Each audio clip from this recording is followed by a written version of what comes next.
300. What's the deal? It's your folks, Shaka. Wanted to share my thoughts with y'all real quick.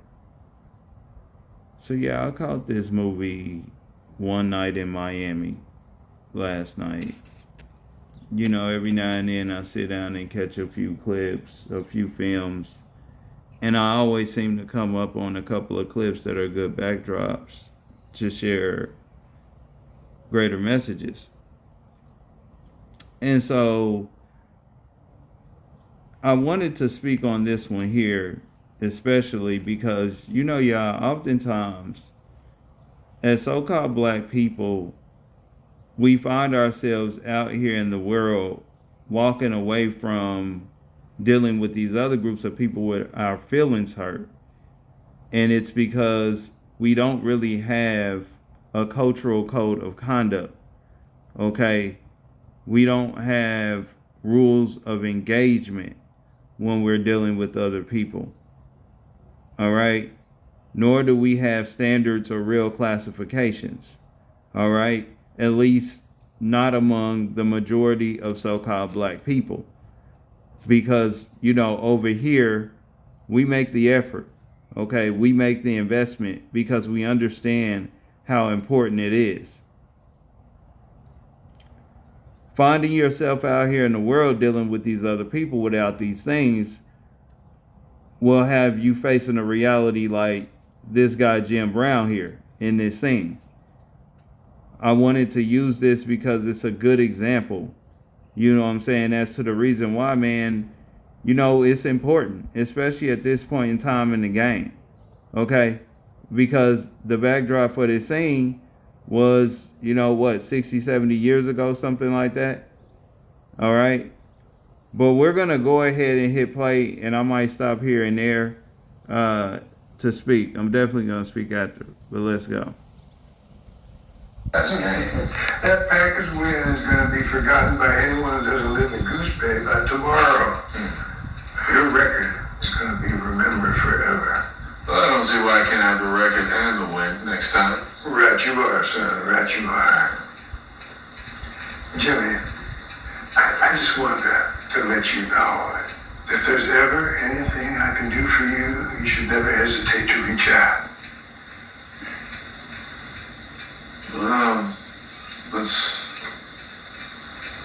That's mighty kind of you, sir. Our families go way back. They're looking after one another since the first folks settled on this island. Now I wanted to make sure that I told you face to face. So I wanted to stop right there. And the reason is because, first off, I want to say something. The so-called white dude here in the scene, look, I don't have a problem with him.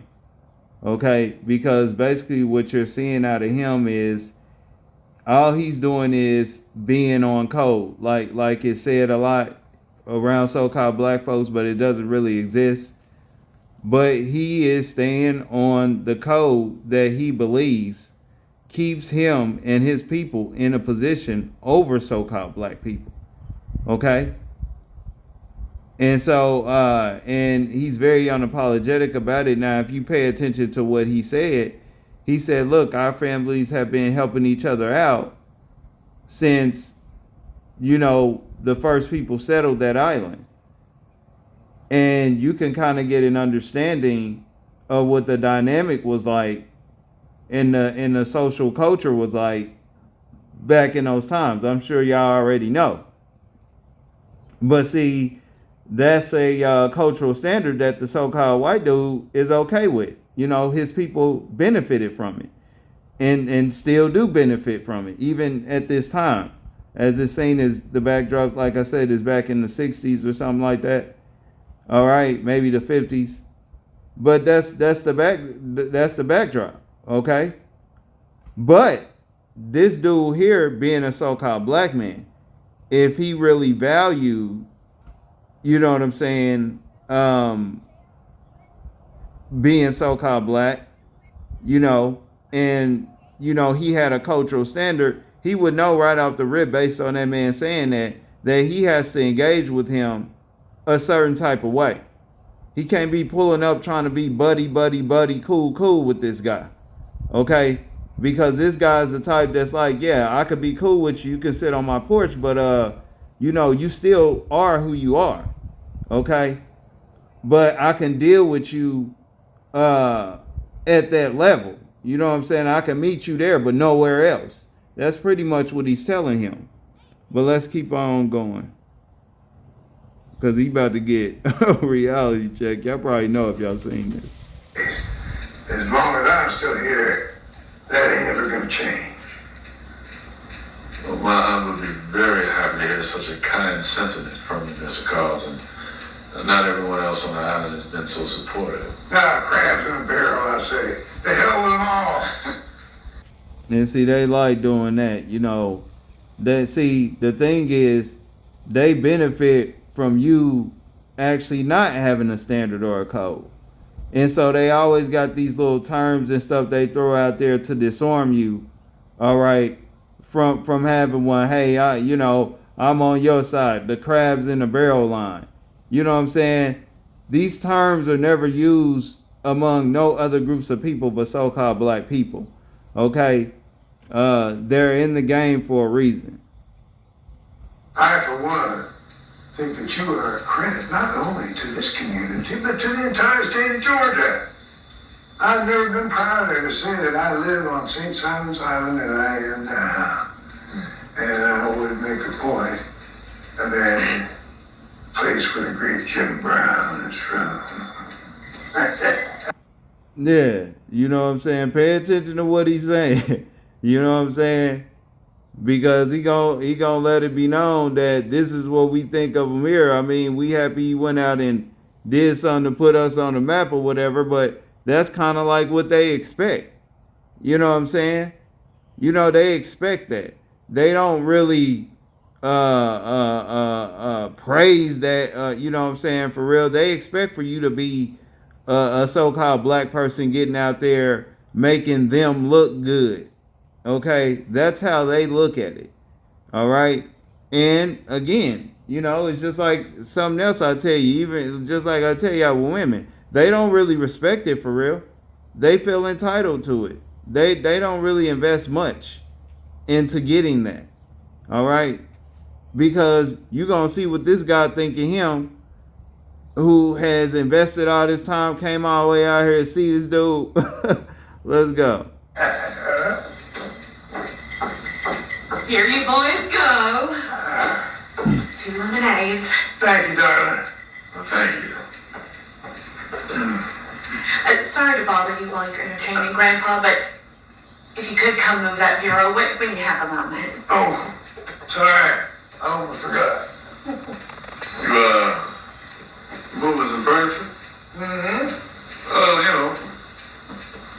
You should let me help you with that. So considerate of you, Jimmy, but we don't allow n***s in the house, so it's quite all right. It really is wonderful to see you, son. You keep up the good work. You was all proud. Yeah. So he did them just like that. You know what I'm saying? He did them just like that. Left them hanging just like that. And he should have known though. You know what I'm saying? He should have known. And see, that right there is how they keep position over so-called black folks. Okay? Because this guy here, Jim Brown, he went on to push for the civil rights. Okay? Because this is what he wanted to change. He wanted this kind of relationship between him and this guy to change. He wanted it to be a day where he could come in his house. That's what mattered to him more. Okay? Meanwhile, this guy on the other side is not thinking like that at all, because his people have benefited so much from how they played the game. Okay? But see what they did, because they understood that to some extent they were going to have to so-called let black folks in the house. Okay?